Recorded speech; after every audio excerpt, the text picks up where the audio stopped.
So, in a video that would have been posted 2 weeks ago, I talked about the John Fetterman, Graham Pranter, Bernie crap problem and how that has turned into its own consulting firm, and in many ways, based off of a left populist model that has failed pretty much everywhere. And people funnel their hopes and dream to it, whether they're far leftists or whether they're progressives who just want something to fight for a different system. And this isn't new or unique to the left. It's got perfect parallels in the Tea Party and the moral majority and many counter movements on the right as well. And the right, frankly, has maybe more ideological diversity because there's more different economic paradigms in it right now than on the left, although the left itself has its capitalist, socialist, communist, and anarchist rings. Now, I mentioned elite overproduction, which I take as related to the complexifying of society. Now, I am still, by and large, a Marxist, and the theories from Tainter and Turchin I pull into him. Turchin has some influence from Marxism, but he's clearly not a Marxist. I think the dynamics of capitalism as a mode of production and its oscillations are what drive a lot of the internal divisions we see in our society, and is the great driver of both technological development and collapse right now. I also think that Marxists historically have made a mistake in feedback loops. They've seen all feedback loops as one that lead to a new state of being, as opposed to realizing that positive feedback loops that lead to spiraling escalations can lead to also oscillation and phase change formation and restabilization of society, which is why there's chondritive waves in business cycles. Something that Marxists themselves are actually some of the first people to develop literature on, but which was in direct conflict to the idea that many Marxists took that capitalism would produce its immediate own grave as early as 1850. Marx himself had gone back and forth on the ideas here.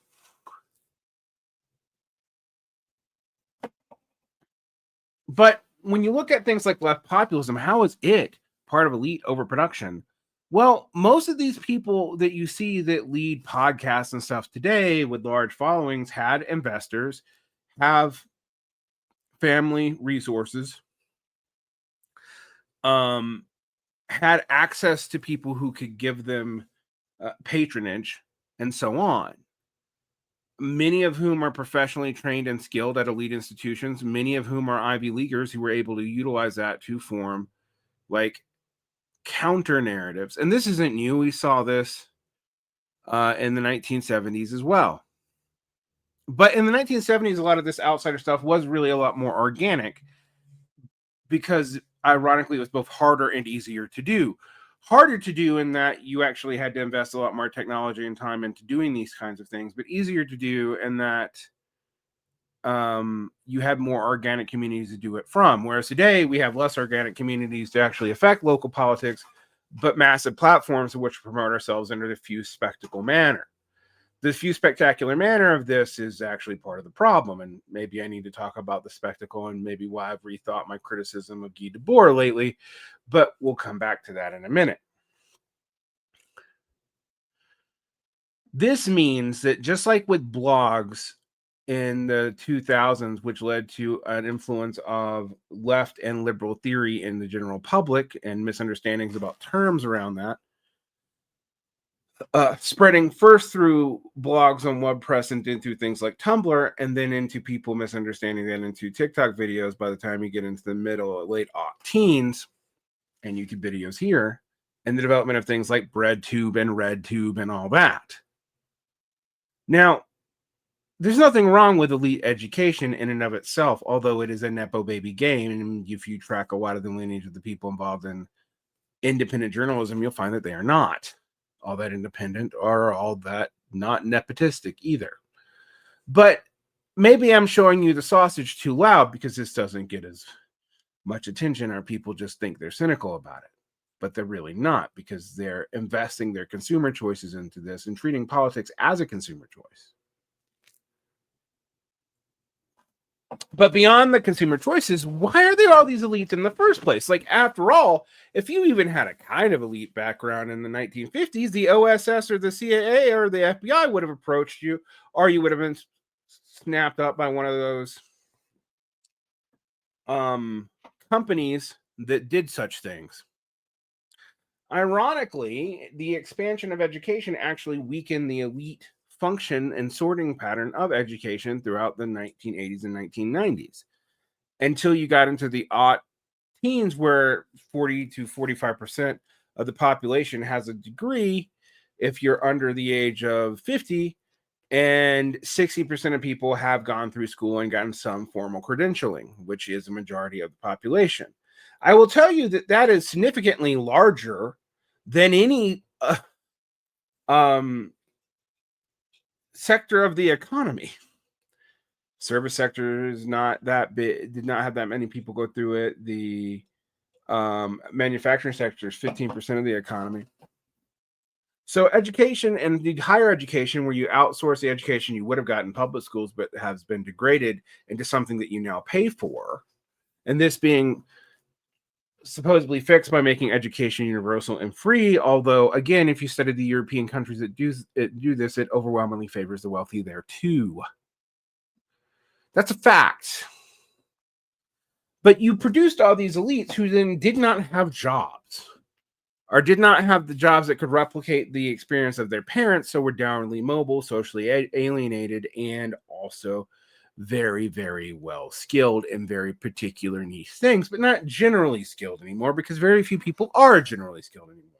One of the things about specialization is specialization and de-skilling actually go together. As you are more and more specialized and you have people who are more and more specialized, you have less and less people who have general skills, which means there's less and less people to teach general skills or do things like, I don't know, be a family practitioner or a normal nurse. This is a trajectory of complication, particularly in a capitalist system, which exacerbates this problem, which is not a capitalist alone problem, which I've said before, because it leads to market misallocation all over the place. This means there's an incentive for people to believe they need to find their niches, be it social justice or left worker populism, etc., particularly when they have resources and stuff to do but are downwardly mobile. You should not necessarily assume that this is cynical, initially anyway. You should assume that about politicians. You should assume all politicians, even the ones you like, are cynical fucks that you should leverage and not trust. But beyond that,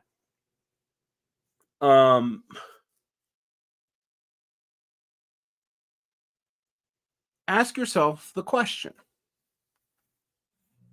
why is it that so many of the anti-systemic things just end up being thermostatic and they don't lead to real change? And why is it that I keep on noticing that the underground podcasters all have educations from Harvard, Yale, Stanford, University of Chicago, etc.? Now, I've been told I'm anti-intellectual for pointing this out, but I actually think this leads to a few problems. I've talked about the Marxist dynamics in the beginning, and the idea that was becoming popular even in some left circles, that the PMC, aka the middle strata of a bunch of different either petit bourgeois or labor aristocratic functions, who didn't actually have all that many similar interests, but since we presume we're all journalists and or lawyers and or HR people, somehow we're presented as just having the affect of academics. Never mind that as soon as the winds change, they drop DEI like a hot pocket into a trash can. Friends of me would come up and say, well, you know, your DEI is more substantive than the left. And I'm like, that won't be for long. As soon as the winds change and they need to expand their market in another direction, they'll drop it. Again, we've seen this several times. Look at the expansion and contraction of Black entertainment in the 1990s. If any of you had any historical reference of even pop culture, you would see the material problems here. So you shouldn't assume that what motivates these fail sons is initially a grift, but the idea that it will stay away from being a grift is where you have a problem, because keeping the audiences together is something that you have to do if there's too many elites and you need individual patronage. And if you can't get patronage from above, You need to have collective patronage from above. And you know what we call that collective patronage today? A Patreon with audience capture. So there's a lot of incentive to speak like a certain thing, be it a left populist in one period, uh, a, a, a woke identitarian in another period, an anti-war liberal in another. It might be pretending you're a Stalinist without any real understanding of the Soviet Union before it's too long. I don't know. My point is that there's a lot of people with graduate degrees, particularly after the Great Recession, but this is not going to happen now because these institutions are carving out. Now, there's a glut on the job market, but that glut of the academic job market, but that glut is part of because of the shrinking of interest in these institutions. And the reason why there's a shrinking interest in these institutions is not just that people turn against it because of wokeness. It's because people realize that the gambit on whether or not it leads to a good job is a lot more precarious than the cost would admit. Yes, there's still plenty of evidence that it does, and that getting an education will help you. But it is more of a roulette table than it's ever been. And whether or not the skills are useful is even more of a roulette table than before, particularly when you add AI and LLMs, which haven't done what they've been predicted as doing. You know, gutting all the white collar labor force. Other forces seem to be doing that because, frankly, AI can't replicate a lot of the white collar labor force yet. May not ever be able to if you understand how it works.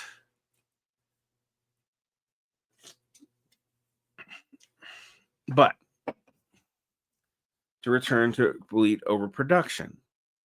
So this complicated society demands more and more specialists, which demands more and more elites. More people want to be the elites, and they use their inheritance money to move upwards. I am proof of that. My family pushed me into college from a working class background.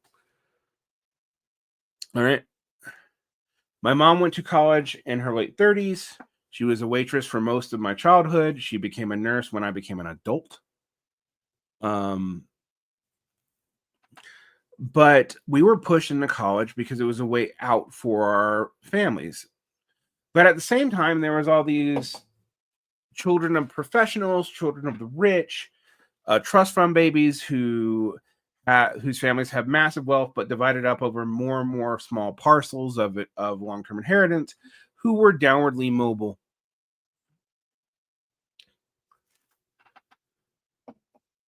And there's more and more reason for these elites to hide who they are because there's general distrust of them in society. And people can pretend that that's anti-intellectualism, but I mean, with socialists do that baffles me.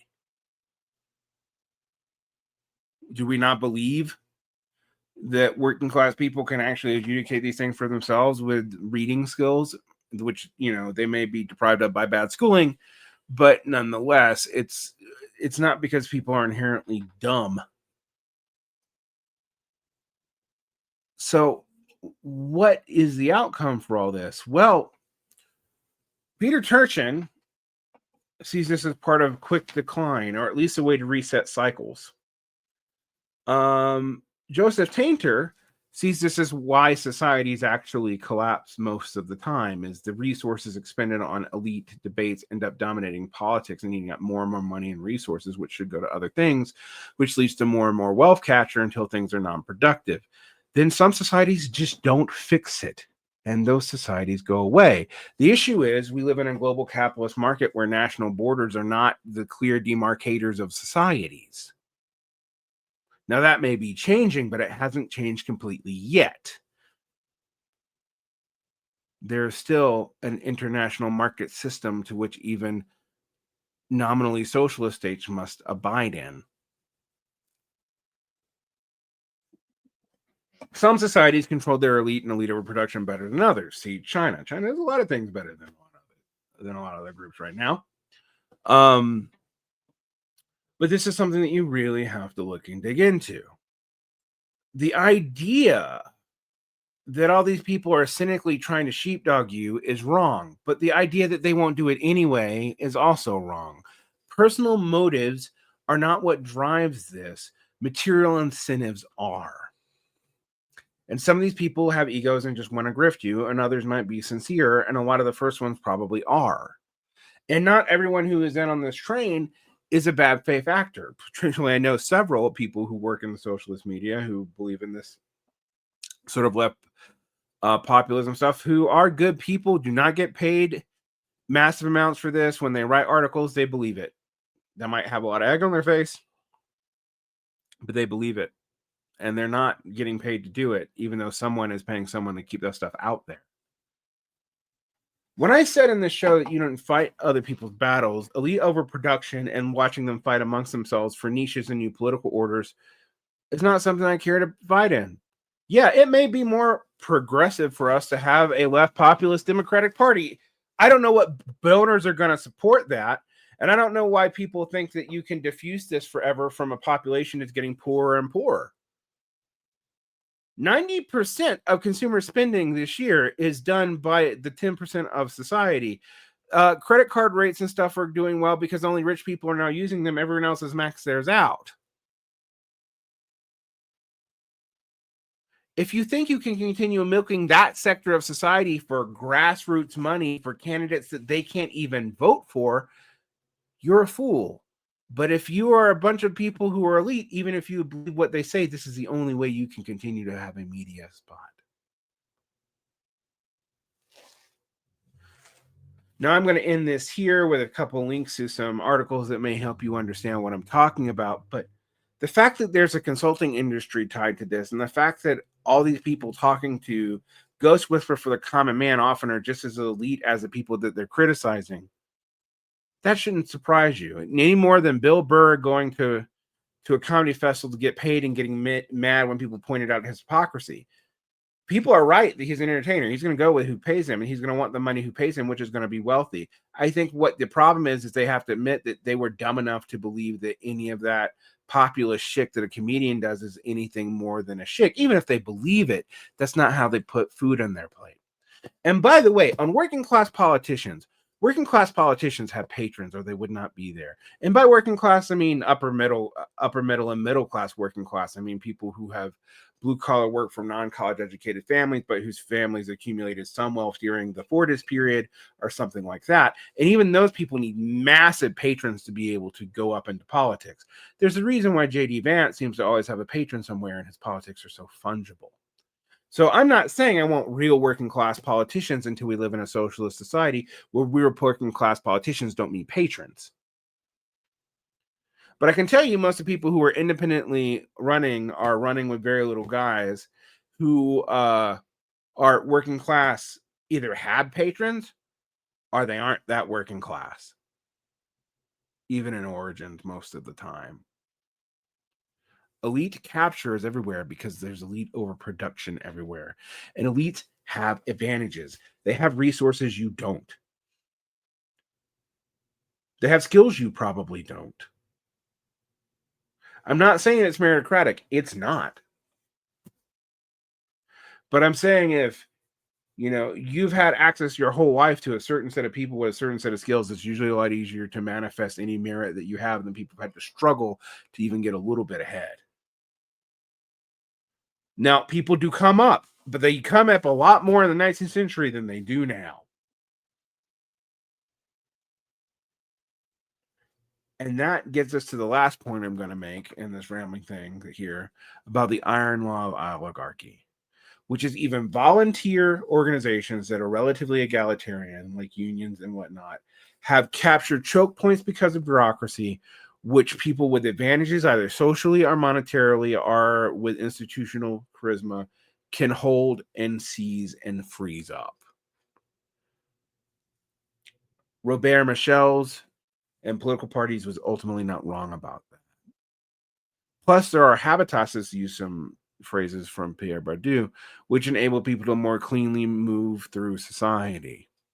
Yes, it's purely ideological and cultural capital signaling, but it does open doors. And even socialists would be well to know how to do that. That's why your class origins often do matter, even if it's your actual class in the mode of production is what I'm really concerned about.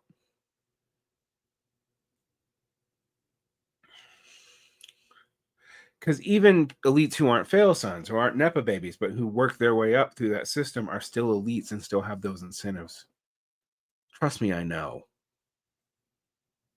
I was a poor working class person. Well, lower middle class, working class kid. Father was a mechanic. Mother was a Huddle House racist until she became a nurse as I was an adult. I resemble a lot of the upward tendency towards pulling people into this elite as a way to hide what it is. But don't be fooled. It's still an elite. People railing against elites in the New York Times, the Atlantic, and the New Republic are still elites themselves. It's an inner elite game. If you're not aware of that, you end up being a sucker. We'll come back and talk about the bad media incentives and the spectacle in another episode soon. Protect your peace.